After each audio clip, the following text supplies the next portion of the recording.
Moggcast, a fortnightly conversation with Jacob Rees-Mogg about the topics of the day.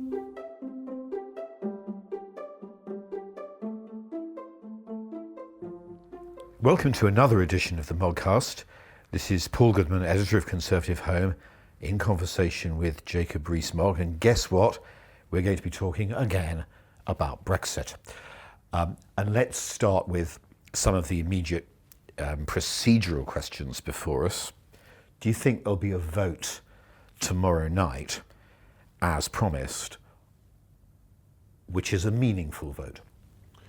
I'm sure there will be a vote tomorrow as promised.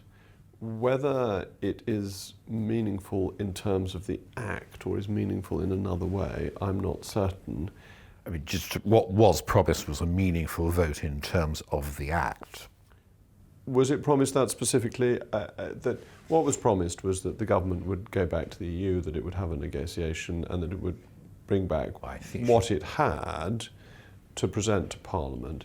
If nothing has changed, then it would be a discourtesy to Parliament to ask it to vote on something that it had rejected by a majority of 230, and I'm sure the government wouldn't wish to be discourteous to Parliament. I think she promised a meaningful vote tomorrow evening. That's this evening as the listeners are hearing this Moggcast. But of course this leads to the next question, which is you're clearly of the view that if she's got nothing new to put, there shouldn't be a meaningful vote under the terms of the Act.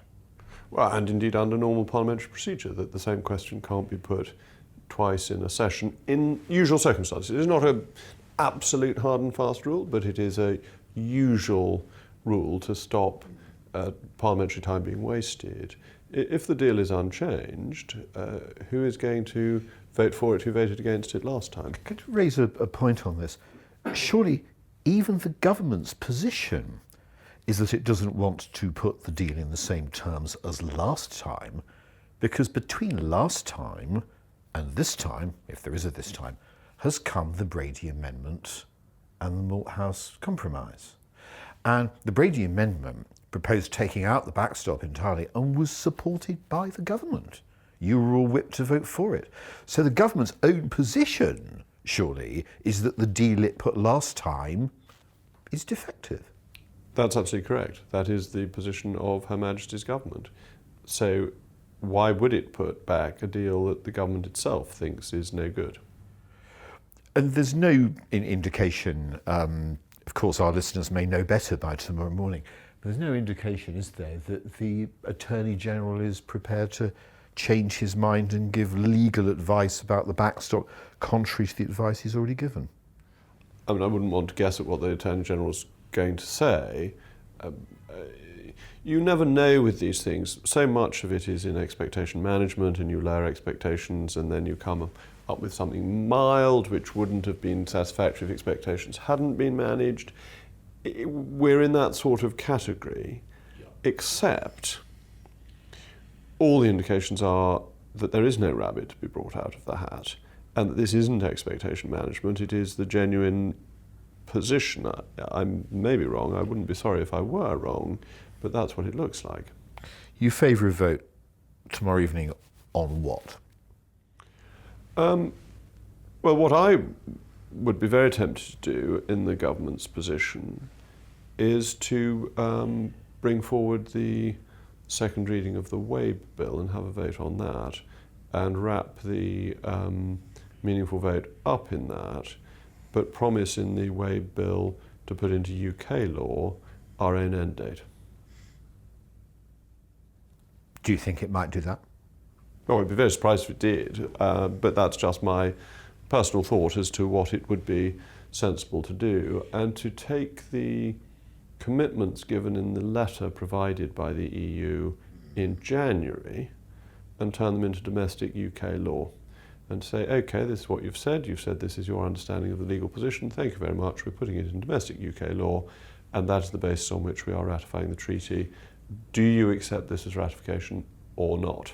It's interesting you suggest bringing forward a bill tomorrow night, because there is, I think, an issue of trust here. The government could, tomorrow night, not bring forward a meaningful vote under the terms of the Act. But it could put something forward again that would be rather like the Brady Amendment. If it did that, what I'm hearing from a lot of your colleagues is, oh no, we've been down this route before. We all voted for the Brady Amendment. We all, or most of us, supported the Moggcast Compromise. And the government didn't really push either very energetically. The Malthouse Compromise is, I think, still a very sensible route, but now possibly on Malthouse B rather than Malthouse A. That is to say, a standstill period that we would pay for that would allow the future relationship to be negotiated over the next 21 months. I think that it would be a sensible thing for the government to adopt, and may even be a sensible thing for the government to bring forward tomorrow. It's very difficult to know how strongly the government pushes for things in Brussels, that one only hears selective rumours and briefings and gossip, and therefore I'm reluctant to say the government hasn't pushed it, because I don't know, and very few of the people who say one thing or another actually know how these negotiations have been conducted. Let's think about all this in another way. I mean, the Prime Minister is in a very difficult position. Again and again, and you can argue either that she's in an unfortunate situation and that what's happened is not her fault, or you can argue that she's weak and has brought a lot of her problems on herself. But either way, there's a sense that the coherence of the government is running down, with pro-Remain or soft Brexit ministers in the government having openly defied the policy on no deal. Now, do you think in Downing Street they're sitting there almost afraid to move? If they don't pull this vote, they face the prospect of a massive destabilising defeat along the same lines as the last one. If they do pull it, it could be read as a sign they've reached the end of the road and total paralysis, and the Prime Minister's position then comes under question again. Do you think they're thinking anything like that? I think the breakdown in the constitutional norms is a real problem for the Prime Minister. And there are two norms that have been broken. One is the relationship between the executive and the legislature. And this is under daily attack at the moment. And the government has had to fight very hard to keep control of the basic relationship that guides the two. And that's very unfortunate, because our system of government does not work if there is not a separation of powers and if there isn't an understanding as who does what bit.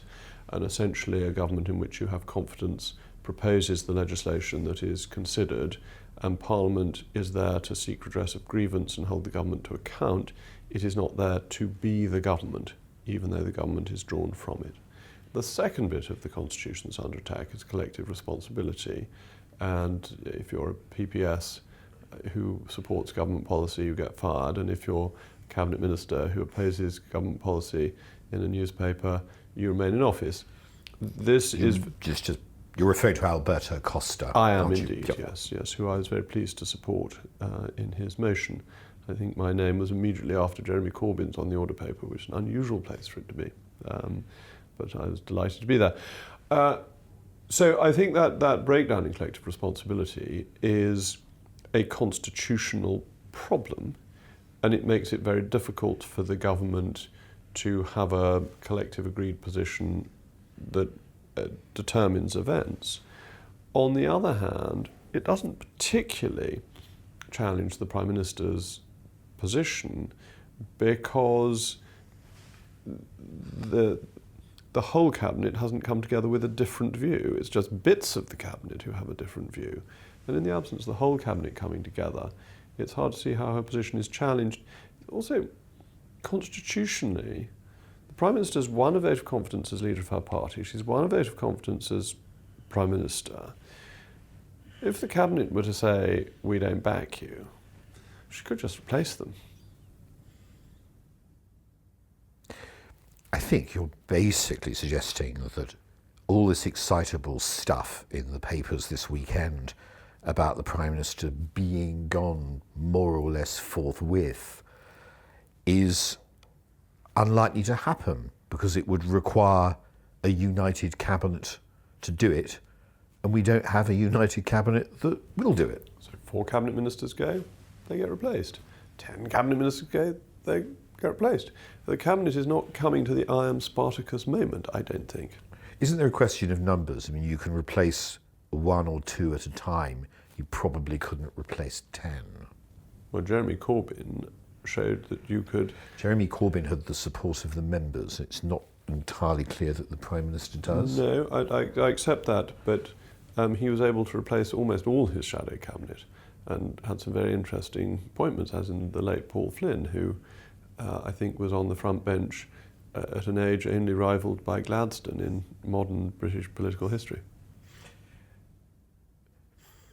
Do you think there's any chance, if there is a vote on the deal that's a meaningful vote under the terms of the Act, and the deal is voted down, that the proposed votes on Wednesday and Thursday are then pulled? The votes on no deal and extension, respectively. Well, if a motion is passed on Tuesday, then there aren't votes on Wednesday and Thursday. It's only if a vote is defeated. If it isn't. So if a Brady-style motion were put forward and that were passed, then it would be hard to see how you could keep the commitment on Wednesday and Thursday because something had been passed. You're suggesting that we'll keep calling it a Brady-type motion. It's Why not? passed tomorrow, rather than a meaningful vote under the terms of the Withdrawal Act. If you're suggesting that that's then passed, you think the government's then in a position to pull the votes on no deal and extension? Your argument is it's been passed, so you don't need them anymore. That's right. The government has got a version of a meaningful vote through. But since the motion tonight, as the listeners listen, is amendable, the ERG, Oliver Letwin, Jeremy Corbyn, Yvette Cooper and all will have foreseen this, and there will be a blizzard of amendments to the motion tomorrow night seeking to head these possibilities off. Yes, absolutely. That's right. And the question is, do they then pass? How do they pass? But it's a different balance, isn't it?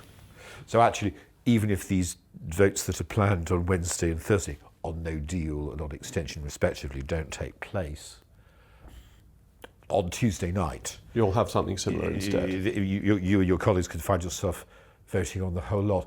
Do you think there's any possibility, I tried exploring all this on Con Home on Sunday morning, that the Commons could pass amendments that are at least in tension and at most absolutely contradictory?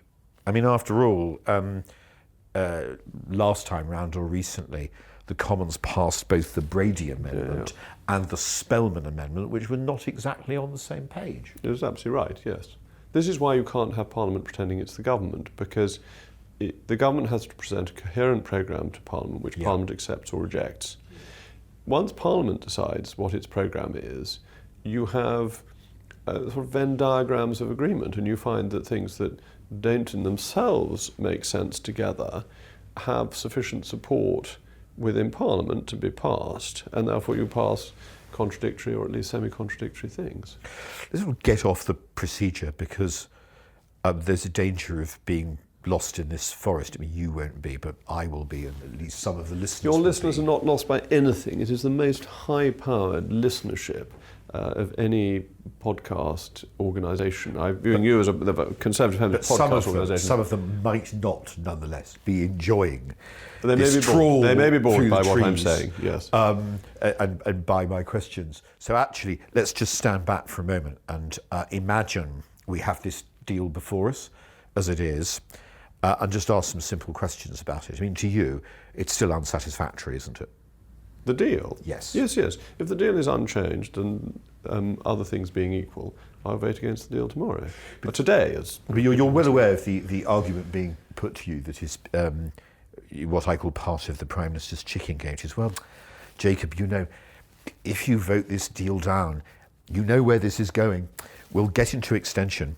Once for an extension, Brexit will never happen. You'll have a second referendum. or you'll have Norway Plus. And rather than this deal, you're going to have those that are even worse. So you better take this deal now. That's our advice to you as a good friend. What do you say to all that? The lines of Canning, aren't there, about the candid friend of thy wrath? Save us from the candid friend. I think the difficulty with that is actually quite fundamental, that there is an enormous disconnect between members of Parliament and the electorate, that we have a Remain Parliament and a Brexit electorate.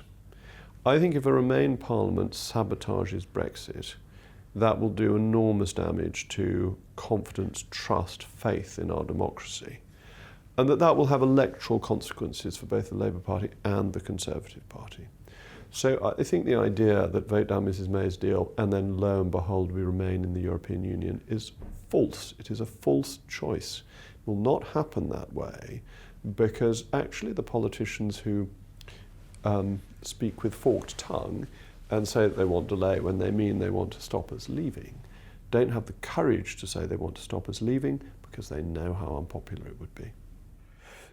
You think if in this imaginary world we go into extension, somehow no deal will still be there at the end of it, and that if Amber Rudd and company do what they've done before, the Prime Minister wouldn't roll over a second time? I think the country at large expects us to leave on the 29th of March. I think it would be a great failure not to leave on the 29th of March. The only acceptable extension is for the legislative programme, and I think there would be justifiable irritation in the country at large if that didn't happen, and not just from people who voted leave, from people who voted remain but think that a democratic mandate ought to be implemented. Is her deal in itself better than no Brexit at all? I think you're offering me a false choice, but if that were the false choice, yes, I do think leaving is very important because being legally out of the EU institutions is very important. And that is why, if the backstop were changed, I'm willing to accept the other terrible bits of the deal. It's not a good deal, even with the backstop amended, but because all of those run out after 21 months, that is worth doing for the legal certainty of being out of the European Union. The problem with the backstop is it has no end date. But when push comes to shove, I think what you're saying is that even though her deal is better than remaining, if pro-Remain MPs are determined to have no Brexit or Norway Plus and kill the Brexit baby at birth, you will have no part in it. That it's their responsibility. It's the government's responsibility. Even if all the worst elements of Cooper Bell's Let Win pass, even if by law it is enacted that the government must ask for an extension, it is still in the government's hands to decide whether or not this extension happens, whether or not it lays the statutory instrument to implement it, how it asks for it in the European councils and is able to achieve it, and in the timetabling. Unless Parliament revokes the Withdrawal Act, it cannot stop us leaving on the 29th of March without the government's connivance. And to repeal the Withdrawal Act, I think, would still require the government's connivance. What's your best bet of where we will be by the end of the week? Where will we be? It's very hard to know. It is very hard to know day by day. I don't know what the motion will be for tomorrow. I don't know how that will be responded to on Wednesday and Thursday, if it is at all. I don't know if Geoffrey Cox will get anything from the European Union in the final 24 hours. So there is so little certainty that we could be leaving with an amended deal by the end of the week. We could have had Parliament vote for a delay, but that won't have been approved at that point. Or we could be heading towards leaving without a deal. All of these are possible. Just finally, as an illustration of the pressures Downing Street is under, for better or worse, I've been told in the last 24 hours, if there are not free votes, on no deal and extension, assuming we get there, which of course we may not, but if we do, if there are not free votes, pro-Remain ministers will resign. I've also been told if there are free votes, pro-Leave ministers will resign because they will regard the government as being in breach of its previous commitments to leave by allowing this vote on extension in the first place. So the government's caught either way on this free vote issue. If everyone who ever threatened to resign did resign, then the world would be littered with resigned former cabinet ministers. Even with this government, even with its very high level of resignations, many more people have threatened to resign than actually have resigned. So I think in these circumstances one just has to wait and see, and the government has to decide, the Prime Minister has to decide, which side is bluffing, if either. If you were the Prime Minister, what would you do? I think Prime Ministers are at their strongest when they do what they're elected to do and what they have support in the country for doing and what they believe to be right. And to my mind, that is ensuring that we leave the EU on the 29th of March and using every constitutional measure to make that happen. That would mean in the event of these votes, whipping for no deal, would it not? So that was the manifesto commitment. The government said that no deal is better than a bad deal. Parliament has said the current deal is a bad deal. And if that failed, then whipping against extension. Well, again, if I were advising, if I were to do this, I wouldn't have those votes on Wednesday and Thursday. I'd have a confidence vote on Wednesday. Does the House of Commons have confidence in the government? If it does, then the government must decide these things. If it doesn't, there must be a new government. So, of course, confidence vote in the event of the government motion on Tuesday falling. That's right, that's right. I think it would be much better. I think it's the proper constitutional procedure and the government ought to stand up for the Constitution. Do you think there's any prospect of that? No, I it's extremely unlikely. But it's what the government... The government has all sorts of choices which it seems unwilling to make that would grasp back control. It seems far too much to be passive, responding to events, and almost overwhelmed by events. It needs to take the initiative. And how do you do that? Perhaps you introduce the second reading of the bill on Tuesday. Perhaps you say, if you lose the meaningful vote, we will have a vote of confidence. Because you can always go from the lower to the higher. The vote of confidence trumps a vote on no deal, etc. And if you lose that, well, then you go to a general election. But ultimately, as a government, you've got to take that risk. It's a leasehold, not a freehold. You only govern with the confidence of the House of Commons. But the House of Commons has to understand the position too, that if it has confidence in the government, it has to allow the government to get major planks of its policy through. You cannot be in a position where you stop the government doing anything, but pretend you've got confidence in it. Of course, some people, sorry to keep going, but some people would say that's exactly what the ERG has been doing. No, we're completely supporting Conservative Party policy on which we stood for election in 2017, that we should be out of the customs union, out of the single market, that no deal's better than a bad deal, and we're committed unionists, so we believe in maintaining the United Kingdom. That this is all very middle of the road Conservative policy on which all the cabinet ministers who a week ago threatened that they would go off in a huff accepted, because they were ministers of the Crown at the time. They didn't issue separate election addresses saying we only agree to this with our fingers crossed or any of that. They stood on that manifesto. We are sticking to it. They are not. Well, there's much this week that could happen. There's doubtless much that should happen. We'll see in the next few days what will happen. In the meantime, Jacob, thank you very much. It's as always a pleasure. Thank you. The Moggcast, a fortnightly conversation with Jacob Rees-Mogg about the topics of the day.